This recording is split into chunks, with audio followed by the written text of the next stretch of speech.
Bonjour à tout le monde et belle fête des mères. Et aujourd'hui, c'est pas pour rien que j'ai décidé d'interviewer une maman. Bonjour Sophia. Bonjour, bonjour Romain. Sophia, j'espère que vous allez bien. Vous m'avez contacté il n'y a pas très longtemps pour proposer de témoigner. Et le titre de votre message, c'était Du New Age à Jésus. Tout à fait. Alors, du New Age à Jésus, vous m'avez envoyé aussi votre parcours. C'est un parcours qui n'est pas du tout commun, un parcours qui n'est pas évident. Vous avez vécu des difficultés, vous avez perdu votre papa, on peut dire jeune, et vous avez un petit peu prospecté à gauche, à droite, comme ça arrive très souvent à bien du monde, pas forcément pour chercher le mal, mais pour plutôt chercher du réconfort, peut-être des réponses à nos questions. Alors, Sophia, je vous accueille aujourd'hui. Vous témoignez à visage découvert, un grand merci. Il faut Oui. du courage pour témoigner comme ça. Alors, quelques mots déjà sur vous, sur votre parcours, pour qu'on fasse un peu connaissance avec votre vie. Très bien, merci pour cette belle introduction. Alors, effectivement, j'ai un parcours un peu atypique. Je suis donc née avec des parents de confessions différentes, donc un père musulman et une maman catholique, et ils m'ont laissé le choix en fait de me baptiser ou pas en fait. Et j'ai choisi à l'âge de 10 ans de me baptiser. Et j'ai donc fait le catéchisme. J'ai beaucoup aimé la vie de Jésus, ça m'intéressait énormément. J'étais très bavarde à ce sujet-là. Je parlais beaucoup à une amie qui me l'a rappelé récemment, que je parlais beaucoup de Jésus, je lui racontais toute l'histoire. Il me fascinait en fait. Et du coup, j'ai accepté d'être enfant de chœur, puis scout. C'était vraiment un peu la voie classique, un peu tardive, mais classique, on va dire. Et j'aimais beaucoup tout ce qui était prière, Jésus, évidemment, Marie. Voilà, ce monde-là me plaisait. Et puis par la suite, je dirais, à l'âge de 12 ans, c'est vrai qu'il y a un détachement qui se fait. S'il n'y a pas un enracinement, ou s'il n'y a pas un suivi, on peut vite laisser tomber et puis faire un peu à sa sauce ou chez soi. Et en parallèle, j'étais aussi attirée par tout ce qui est mystère, astrologie. C'était très à la mode, ça l'est d'ailleurs d'autant plus maintenant, parce que là, c'était quand même il y a bien plus de 20 ans, bien plus. Et c'était déjà un peu à la mode. Donc, il y avait tout ce courant, comme on dit, New Age, qui était là, mais en soupape, parce que ça vient un peu des États-Unis. Et c'est quelque chose qui s'est infiltré dans la société de façon un peu sinueuse et très sournoise, je dirais, parce que au départ, on pense juste par curiosité connaître son thème astral, son horoscope. Tout le monde demande t'es de quel signe et tout. Et puis, on se dit, je suis tel signe, qu'est-ce que ça veut dire? Et puis, en fait, on apprend qu'il y a vraiment des gens qui forment, c'est leur métier, par exemple, astrologue, numérologue, ils vont aller au détail de ça pour savoir qui l'on est. Et je trouvais ça fascinant à travers une date de naissance, de connaître qui je suis, étant donné que moi-même, je ne me connaissais pas. Donc, j'avais cette manque de confiance en moi, dû à l'âge, et puis dû aussi, chacun est différent, mais moi, c'est vrai que je manquais de confiance en moi. Et le fait de chercher qui j'étais à travers euh, l'astrologie, la numérologie, ou c'est simple, on va sur Internet, on tape numérologie sans faire de la pub, bien sûr. Avec notre simple date de naissance et l'heure de naissance, on sait énormément de choses sur les gens et sur nous-mêmes. Et choses, bien sûr, qui sont occultes, je le tiens à préciser. Donc ça, au départ, on ne le sait pas. Et on veut juste un peu, ouais, par curiosité. Et donc ça, c'était un peu quand j'étais plus petite. J'aimais bien aussi les histoires de fantômes. Et puis, c'est aussi très dans la culture. Toutes ces choses sont dans la culture, les fées, les lutins. Depuis tout petit, là, je vois avec ma fille, dans les livres, on parle de sorcières. Donc déjà, par la culture, je trouve qu'on est très ouvert à ça. Et pour aller chercher le bien, c'est un peu plus difficile. C'est moins accessible. Et même dans un simple dessin animé, euh, je suis très surprise de voir à quel point le mal est présent et si on n'avertit pas l'auditeur, enfin les enfants ils peuvent vite rentrer dans ce monde, on va dire, païen, sans vouloir mettre une étiquette. Mhm. Et ça, ce regard-là, disons, au début, c'était vraiment basé sur une ouverture de curiosité, de manque, comme vous disiez, de confiance en vous. Et puis, en même temps, est-ce que vous partagiez ces recherches avec votre entourage en disant est-ce que c'est bien, est-ce que c'est mal, qu'est-ce que vous en pensez, ou bien c'était un petit peu un terrain caché que vous faisiez de votre côté?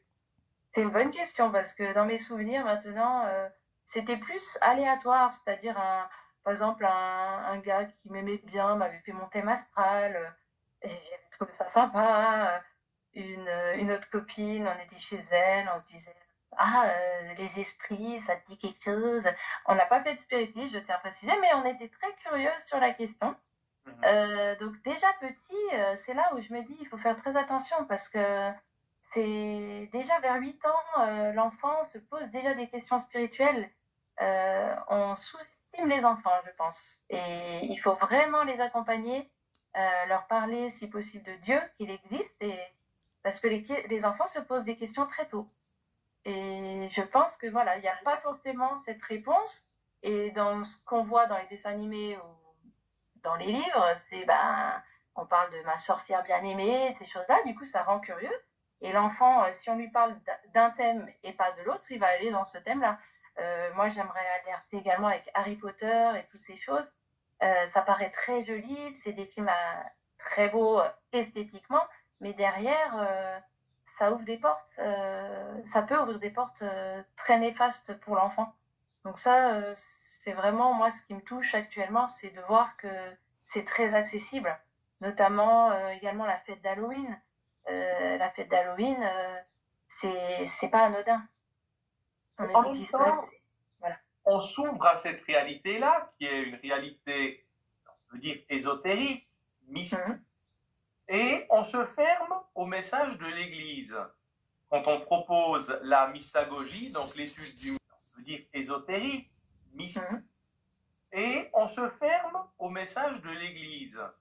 Quand on propose la mystagogie, donc l'étude du mystère, comment est-ce qu'aujourd'hui vous percevez, parce que vous avez fait du chemin depuis, on y viendra tout à l'heure, mais comment expliquer à l'Église peut-être qu'elle a manqué une certaine partie de sa mission pour que des personnes se sentent poussées à aller rechercher un épanouissement spirituel ailleurs? C'est une bonne question parce que je pense qu'il y a beaucoup de peur. Est-ce que les gens croient au mal et au bien déjà? C'est une bonne question. Est-ce que le diable existe? Est-ce que Dieu existe? Donc déjà ces questions, voilà, pour ma part, c'est clair. Oui, ça existe. Donc si on a déjà cette affirmation, le monde autour de nous change. C'est-à-dire que, comme disait Saint Paul, le monde invisible est bien plus est éternel, alors que le monde visible est provisoire, si je prends bien ces mots. Hein, je ne pas la réplique là exactement, mais dans la Bible, il y a beaucoup, beaucoup de choses qui expliquent en fait le bien et le mal sans, comment dire, dans les textes, il y a énormément de choses et si on ne lit pas, et ben voilà, donc il y a un écart entre ce que l'on vit, nos questionnements, et puis il n'y a pas la réponse à nos questionnements, donc on va se tourner vers la simplicité, vers ce qui est accessible. Et c'est là où il y a un terrain très glissant. Donc là aussi, est-ce que peut-être la théologie actuelle ou celle que l'on a vécue encore durant ces dernières décennies, elle a sans doute peut-être un peu trop occulté cette notion de bien, de mal, de Oui, trouver aussi les limites et de prévenir le danger de verser dans l'ésotérisme. tout à fait. Je trouve qu'il n'y a pas, il n'y a pas cet encadrement, malheureusement, sans vouloir apporter de jugement, mais il manque, euh, il manque en fait un terrain. Parce que les gens se sentent un peu seuls. Ils vont se dire, bon, je vais pas aller à l'église, il y a que des vieux. Je parle pour moi, bien sûr, parce que c'était vraiment ce que je pensais. Je me disais, qu'est-ce que je vais aller écouter un prêtre qui lui-même ne doit pas être très net. Donc il y avait cette manipulation aussi, je pense, disons, cette pensée, en fait, que ben, je ne vais pas avoir mes réponses à cet endroit-là. Donc, voilà, je vais aller faire ma spiritualité à ma façon. C'est trop rigide. Et puis, bah, quitte à mettre les doigts dans les prises, et c'est ce qui m'est arrivé. Alors, concrètement, on a parlé de thème astral. Est-ce que vous avez poussé, on peut dire, la recherche plus loin, Sophia? Alors, bah, vous avez parlé du décès de mon père à 17 ans. Donc, c'est vrai que cette faille, on peut dire, je ne m'y attendais pas. Donc, ça m'a ouvert à beaucoup de questionnements, notamment sur le monde de l'au-delà, qu'est-ce qu'il y a après la mort, et j'avais pas les réponses. Donc c'est vrai que j'ai entendu parler de médium, ça m'intéressait énormément. Il y avait aussi beaucoup de séries à la télé, notamment Charmed, vous savez, les sorcières, tout ça. Donc c'est intéressant de voir tout ce monde parallèle. Qu'est-ce qu'il y a derrière? Est-ce que les morts, où ils sont? C'est fascinant de voir qu'il y a des médiums qui leur parlent. Donc voilà, donc je suis déjà allée voir une médium qui avait dit la première lettre du prénom de mon père. J'étais fascinée. Je me suis dit, mais comment elle peut connaître ça? Enfin, et du coup, ça venait conforter qu'il y avait un monde invisible et j'avais mes réponses dans l'ésotérisme, malheureusement. Alors, ben, ésotérisme sans le vouloir, hein, bien sûr, on se dit, ah ben, c'est vrai que là, je ne sais pas trop quelle est ma voie. Je pourrais peut-être demander à une voyante. Vous voyez, ça va très très vite en fait. Parce que plus on se questionne, plus il y a des gens au compte-gouttes qui nous donnent des réponses qui nous paraissent tellement vraies et tellement intimes. Elles viennent nous conforter en fait dans notre cheminement et on se dit, bah en fait, c'est vers là que je dois aller parce qu'elles ont les réponses. Donc on continue, on continue. Et c'est pas du tout la bonne voie, mais il a fallu du temps pour que je comprenne. Dans le fond, c'est quand même un engrenage. Si on veut bien, un domaine nous amène à un autre. Et puis, ce qui est quand même très stimulant, c'est d'avoir des réponses à nos attentes qui, dans le fond, légitiment le procédé ou la personne qui va le prodiguer. En même temps, c'est toujours la même chose. Est-ce que ce sont des bonnes réponses? Que c'est pour une liberté, pour un meilleur? Ou est-ce que c'est au contraire, dans le fond, pour hameçonner la personne, pour qu'elle s'éloigne de Dieu et vienne consulter toutes les entités possibles et imaginables, à part Dieu, qui nous dira, nul ne sait ni le jour ni l'heure, et tu ne tenteras pas le Seigneur ton Dieu. Est-ce que dans le fond, là, on rentre dans une tentation de vouloir savoir, maîtriser, contrôler sa vie? Ah, tout à fait, c'est sans le vouloir, parce qu'en fait, on a les réponses à nos questions, donc bah allez, pourquoi pas acheter un jeu de cartes et puis moi-même le faire en fait, puis savoir si mon dossier à tel endroit ça va passer, euh, si telle personne est jalouse de moi, et il y a quelque chose de très malsain qui commence à s'établir, et on s'éloigne évidemment, commandements qu'on lit très rarement. Donc, à part au catéchisme il y a très longtemps, euh, je veux dire, c'est pas dans le commun des mortels malheureusement de lire les textes et de s'imprégner des commandements, des péchés capitaux qui sont essentiels en fait pour notre avancement et pour c'est comme une boussole de vie. Et sans ça, on ne sait pas qu'on fait le mal. Donc, en connaissant les règles, pour moi, les 10 commandements, les péchés capitaux, et bien après, on a le libre arbitre de faire ce que l'on veut ou pas. Mais au moins, on a une trame. Et cette trame-là n'est pas du tout réitérée dans notre vie au quotidien. Il n'y a pas des gens qui vont nous faire des rappels. C'est dommage. Maintenant, grâce à Internet, évidemment, il y a des prêtres comme vous qui osent parler. Et c'est super parce que moi, c'est ce qui m'a aidé par la suite à ma conversion. C'est des gens qui se mouillent et qui osent dire attention, danger. C'est pas parce que le thérapeute est sympa qu'il est forcément avec le bien. Et c'est là où il y a un amalgame aussi, c'est que c'est toujours des gens, la plupart du temps, qui sont de bonne volonté et qui veulent aider. Donc, et il y en a même qui prennent certains passages de la Bible, comme quoi bah, Jésus allait donner un don de guérison à ceux qui le suivraient. Donc, tout ce qui est guérisseur également, je pense qu'ils partent d'une bonne volonté à la base.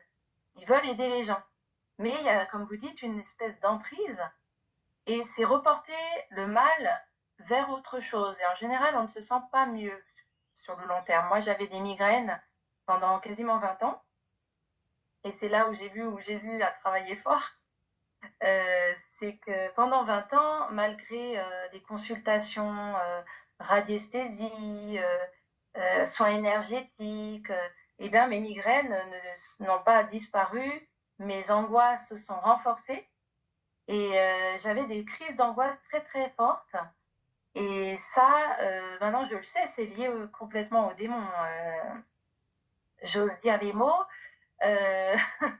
Donc c'était ça, hein, c'était pas autre chose. C'était le fait que je tissais à chaque fois des liens avec les thérapeutes ésotériques qui eux-mêmes ne savaient pas. Et en fait, on était des victimes les deux, quoi, en fait. À part ceux qui sont bien sûr du côté très obscur et qui savent très bien ce qu'ils font. Mais c'est assez rare, j'ai envie de dire. La plupart des gens font ça pour aider les autres. Les personnes obscures, est-ce que vous y avez été confronté? Est-ce que vous en avez rencontré dans votre éloignement de la foi? Eh ben, écoutez, oui, je suis allée dans le cadre d'un stage humanitaire dans le cadre de mes études. Je suis allée en Afrique. J'ai beaucoup aimé, hein, c'est un beau pays, enfin, c'était un beau continent. Je suis allée au Sénégal et là-bas, on m'avait dit c'est le pays des marabouts. Attention. Et moi, je me suis dit, bah, ouais, bon, écoute, je verrai bien. Je vais pas aller vers ça, mais si ça vient vers moi, si le mystique vient vers moi, ben, on verra bien. Donc, je me suis déjà dit ça, donc c'était pas une bonne chose. Et donc, en allant là-bas, je n'avais pas, on va dire, les armes pour, au niveau spirituel, aller comme ça dans des pays qui brassent beaucoup au niveau spirituel. Je veux dire, il s'est passé énormément de choses. Il y a beaucoup de gens qui pratiquent les gris-gris. Les marabouts existent en fait là-bas. Donc, des gens obscurs, bon, il y en a partout, hein. Mais c'est vrai que quand on fait appel à des forces, là, ça devient, c'est un autre degré. Et je me rappelle d'une dame qui m'avait en fait accueillie parce qu'en fait, à ce moment-là, mon maître de stage m'a dit, écoute Sophia, t'es pas normale, là je vois que t'es pas dans ton état et je vais t'amener voir une voyante. Et moi j'avais pas du tout envie d'aller voir une voyante, pas du tout. Et c'est vrai qu'à ce moment-là, j'étais vraiment pas bien. Et donc il me pousse à la porte, je me rappelle vraiment de ce moment où il m'a poussée pour que je rentre chez elle. Et je vois une petite dame qui avait l'air super gentille, hein, comme ça. Et elle faisait en fait les coris, donc c'est dans des coquillages, elle lit l'avenir dans les coquillages. Et elle me disait que effectivement j'avais été maraboutée par un homme là-bas. Alors ça, bah, ça m'avait choquée et ça correspondait à ce que je ressentais parce que je me sentais complètement sous l'emprise d'un homme. Ce n'était pas du tout naturel. Donc après, c'était vraiment un engrenage et la descente vraiment à partir de là où il fallait faire telle ou telle chose pour sortir de cette emprise.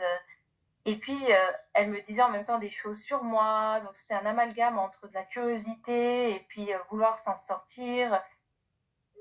Voilà, donc c'était vraiment très, très malsain en fait. Et après, c'est vrai que j'avais des copines musulmanes qui me disaient, mais tu sais, il faut prier Dieu avant de manger. Il faut prier Dieu. Et là, je découvrais, oui, qu'il fallait prier en fait, même avant manger, parce que la sorcellerie, malheureusement, ça existe et on peut nous en mettre dans notre nourriture. Surtout dans certains pays, sans vouloir pointer du doigt, je précise, il y en a vraiment partout, malheureusement. Alors bon, là on voit, hein, on s'égare, on creuse, on creuse, on creuse, et à un moment donné, qu'est-ce qui se passe qui vous fait vous éloigner ou prendre conscience dans un premier temps de l'éloignement que vous viviez avec votre foi? Eh bien, écoutez, non, mais je me suis bien égarée encore pendant pas mal de temps. parce que bah, voilà, je voulais me protéger. En fait, c'était un combat spirituel et je pensais être du bon côté, c'est ça. Je pensais vraiment me battre contre le mal, en fait. Et c'est ça qui est vraiment tordu. Le diable se déguise en ange de lumière.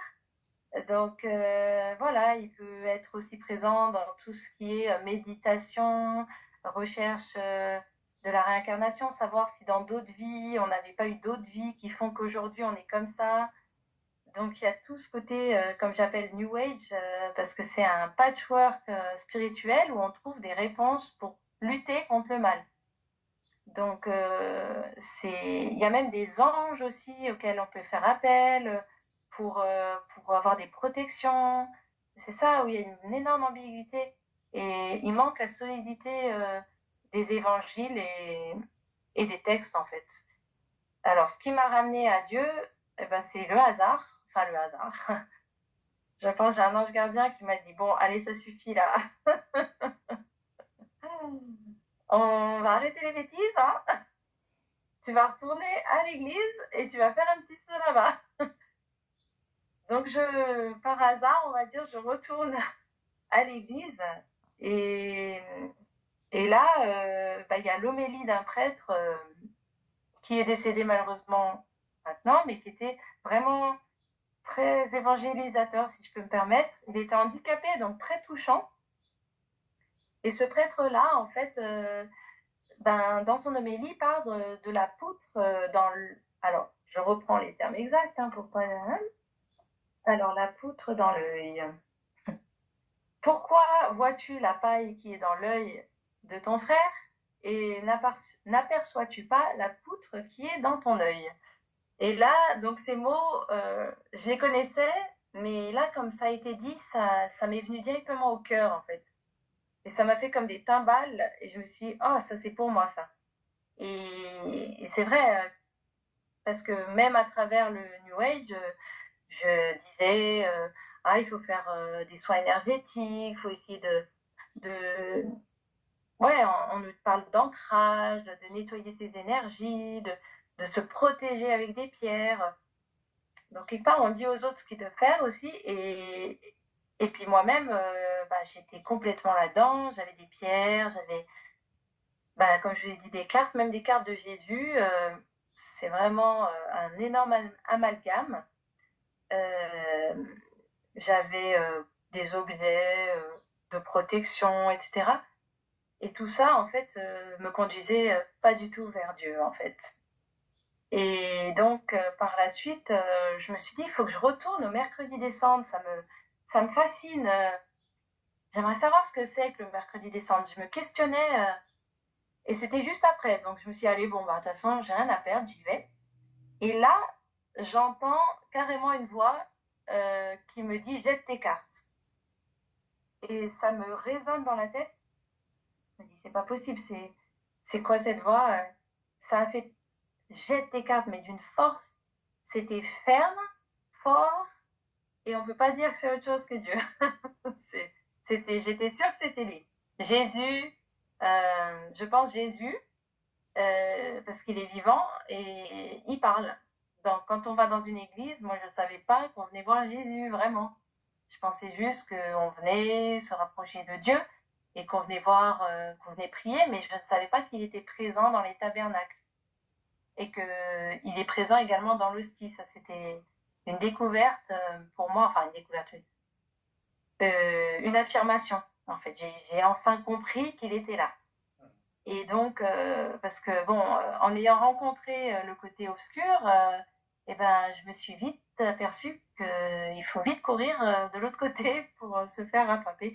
Et c'est ce qui s'est passé pour moi. Et donc, ce côté lumineux, à un moment donné, c'est clair qu'il nous attire, il nous purifie, il va éclairer nos ombres. Et depuis que vous avez découvert, dans le fond, vous avez redécouvert la roue, parce que effectivement, de retrouver Jésus dans le tabernacle, dans l'Eucharistie, c'est toute la foi de l'Église, mais que vous n'aviez pas encore, ou qu'on n'avait pas réussi à vraiment vous transmettre dans toute son authenticité, sa pureté et son ampleur, jusqu'au moment où vous êtes revenu à l'Église. Tout à fait. En fait, c'est comme si c'était dédoublé, c'est-à-dire les textes, on va dire, théoriques, qui me parlaient pas trop, on va dire, parce que moi, je suis quelqu'un, on va dire, du terrain, on va dire. J'avais besoin de vivre l'expérience. Alors, j'ai vécu, mais c'est-à-dire, je voulais palper. Est-ce que c'est vrai? Est-ce que c'est pas des fables, en fait? Et c'est fou parce que dans Timothée 4.4, c'est dit, ils détourneront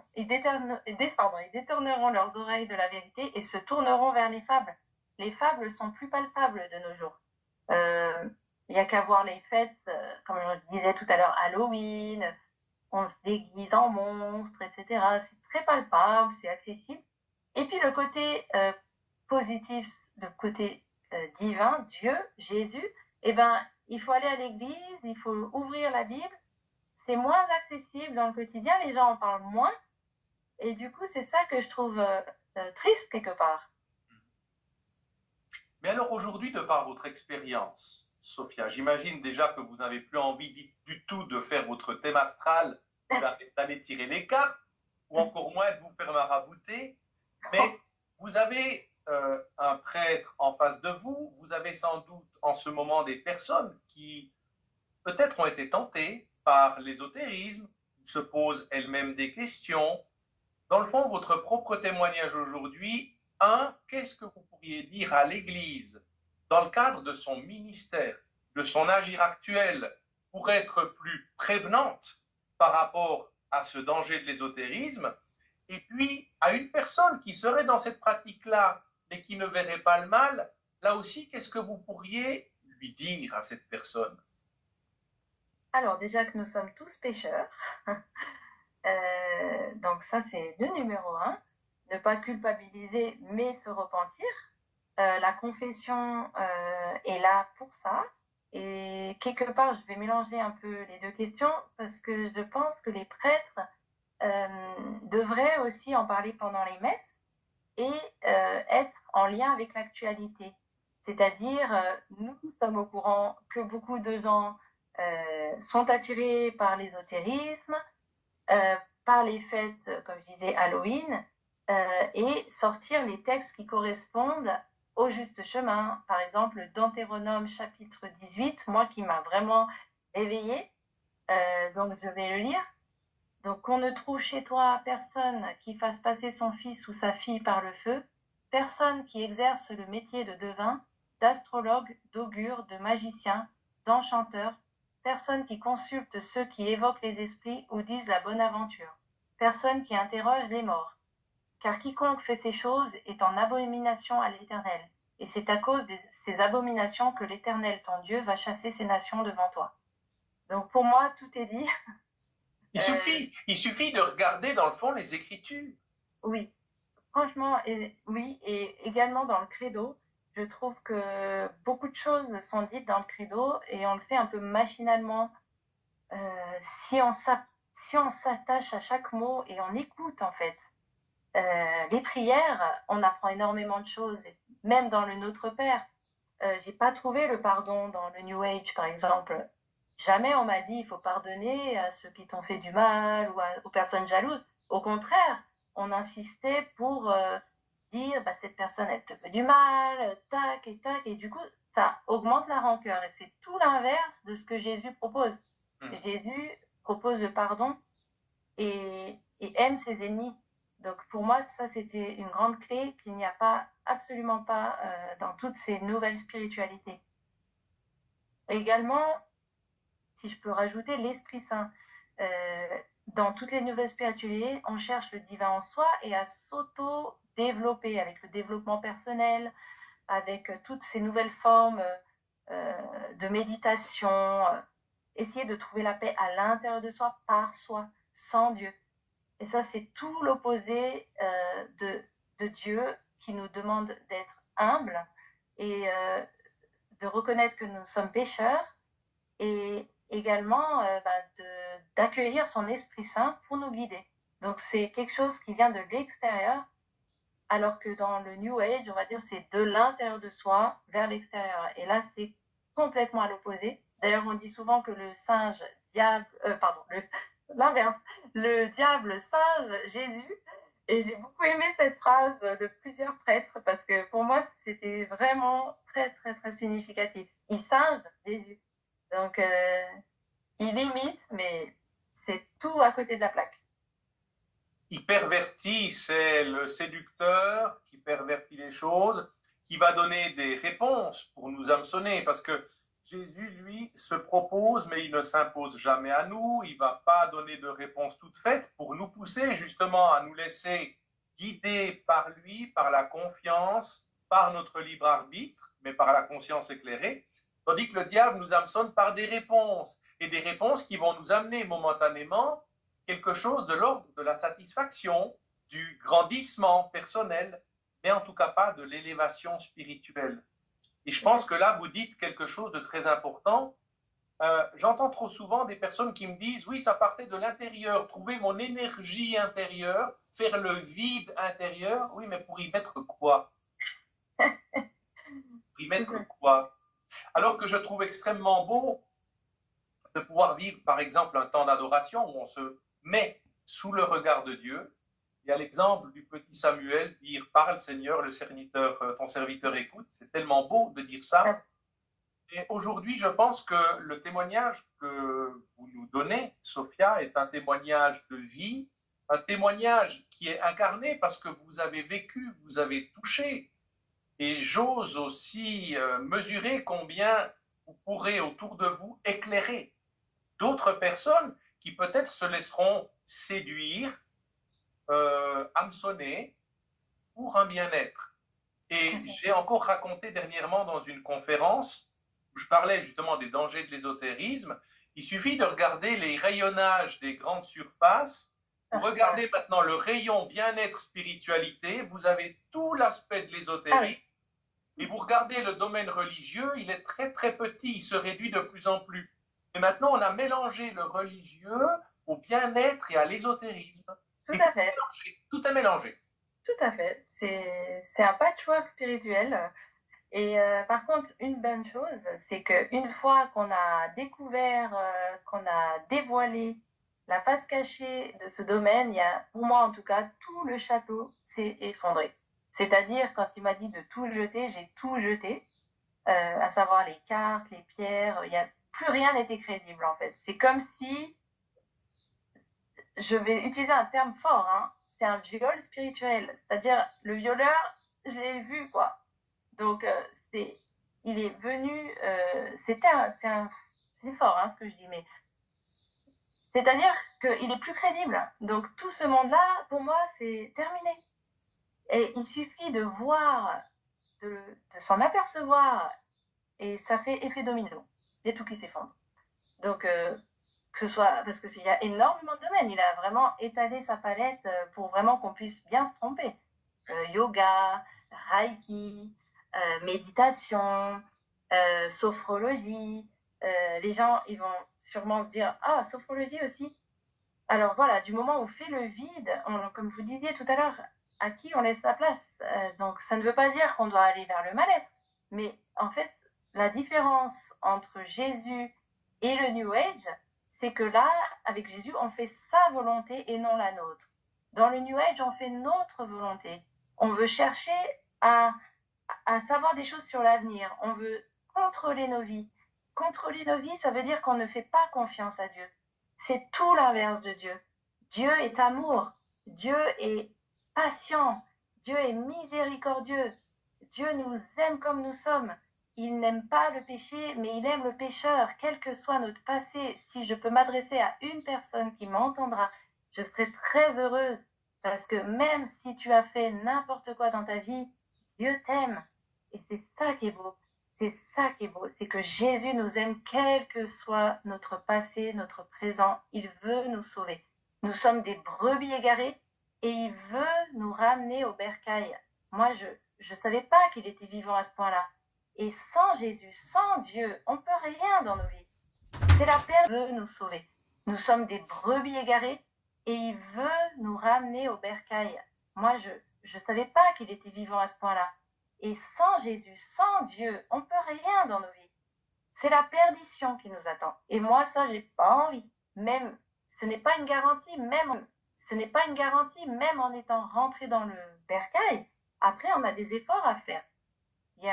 On ne peut pas se reposer sur nos lauriers. Les saints ne se sont jamais reposés sur nos lauriers. Il faut lire le Saint Curé d'Ars, Sainte Thérèse de Lisieux. Ce sont des exemples magnifiques et on retrouve une certaine humilité. Personnellement, je n'avais pas du tout d'humilité dans ma vie. Et je ne dis pas que j'en ai actuellement parce que c'est assez difficile. Mais entre tu as un don de guérisseur ou tu es pécheur, ben, il y a un grand écart. Donc, si on nous flatte avec des dons de guérison, moi j'aimais bien, voilà, on me disait que j'étais guérisseuse et tout, c'est flatteur tout ça. Par contre, quand on nous dit qu'on est pécheur et puis quand peut-être on a fait des bêtises et puis qu'on doit reprendre les 10 commandements, déjà le premier commandement, ben, je l'avais déjà complètement pas respecté, c'est-à-dire tu n'aimeras qu'un seul Dieu. Donc voilà, moi je croyais aux fées, tout ça, et donc j'admirais la créature et non le créateur. Donc déjà c'est à l'opposé. Tu ne prononceras pas le nom de Dieu en vain, le divin en soi. Non, divin en soi, non, c'est faux. C'est l'Esprit Saint au baptême qu'on reçoit. Et il y a plein d'amalgames comme ça, mais le fait de relire déjà les textes nous apprend énormément de choses, ne serait-ce que juste les évangiles et les 10 commandements. Parce que souvent, on se dit, je ne vais pas lire la Bible, c'est trop long, l'Ancien Testament, gna gna gna. On a plein d'excuses. Hein. Et surtout que le New Age fait tout pour dire que c'était ancien, que c'est la mentalité judéo-chrétienne, c'est les dogmes, c'était rigide. Donc vous voyez, il y a aussi comme une espèce de propagande contre cette lecture finalement qui va nous sauver. Un tas de chemins nous sont proposés, mais on doit se souvenir que seul Jésus est le chemin, la vérité et la vie. Tout le reste, ça n'est que littérature. Merci en tout cas vraiment, Sophia, pour votre témoignage. Aujourd'hui, vous avez l'air lumineuse. Et vous portez cette lumière en vous. Vos paroles sont très touchantes. Elles sont empreintes d'humilité et de conversion.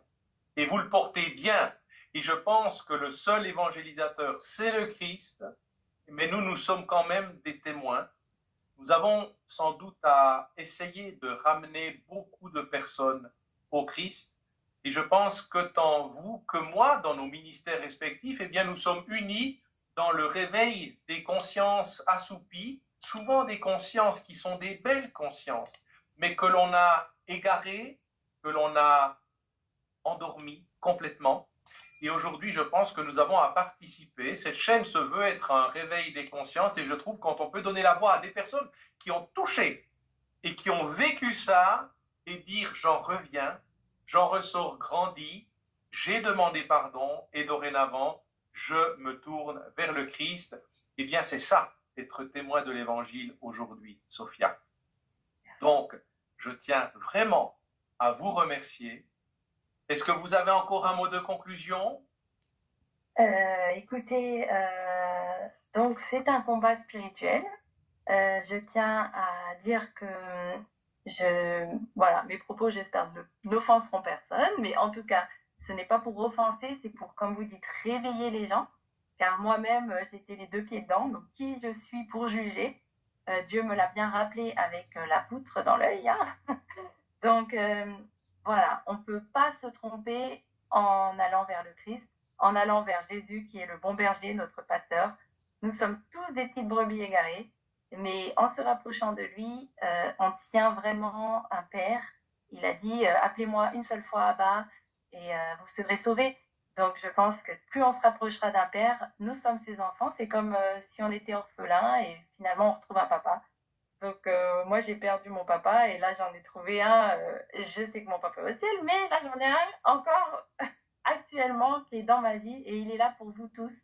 Et c'est ça que je voudrais rajouter, c'est qu'il est là aussi pour tout le monde. Donc n'hésitez pas à l'appeler et la prière de cœur à cœur vous y aidera.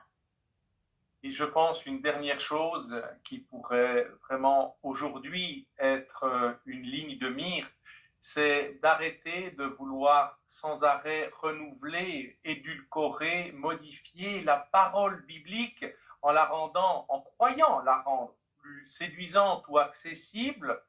Aujourd'hui, cette parole doit être professée dans sa pureté. Ce n'est pas à nous de censurer les paroles mêmes du Christ, même si elles sont dures. C'est au prix du réveil des consciences qu'elles doivent se faire. Et je pense que nous sommes de ces témoins et que nous devons nous souvenir, comme nous l'avons entendu dans l'évangile d'aujourd'hui, que nous sommes envoyés dans le monde, mais nous ne sommes pas du monde dans la parole qui nous est donnée. Donc, on se souviendra toujours de ça. Merci pour votre témoignage, votre très beau et sincère témoignage, Sophia. Avec plaisir. Belle fête des mères. Eh bien, merci. Ah oui, je voulais dire également, pardon, en parlant de maman, c'est vrai que donnons un bon exemple. Voilà, je sais qu'il y a beaucoup de gens, par exemple, si un enfant a tel ou tel mot, se tourne facilement vers les guérisseurs, les radiesthésistes, la respiration, etc. Apprenons à connaître. Il y a un prêtre qui m'a dit, c'est bien dommage que les gens pêchent pas jusqu'au bout pour savoir que derrière, il y a l'ennemi. C'est pas les gens qu'on juge. Le guérisseur en lui-même, c'est un être humain, il est comme nous, je veux dire, mais derrière, l'ennemi se sert de ces gens pour être des pantins, pour arriver à ses fins, c'est-à-dire nous prendre notre âme. Et l'âme, c'est précieux. Donc, sachons à qui nous donnons notre confiance, et la personne à laquelle on peut vraiment faire confiance et se fier, c'est Dieu, c'est Jésus. Donc, vraiment, il est le vecteur et la réponse à tous nos maux. Merci beaucoup, Sophia. Merci. Et puis, cherchons à sauver notre âme et non pas à guérir sans cesse notre corps qui, de toute façon, est voué à l'anéantissement ici-bas. Je vous souhaite une très belle suite à vous, à votre famille. Transmettez l'évangile autour de vous. Merci. Et que celui qui a des oreilles entende.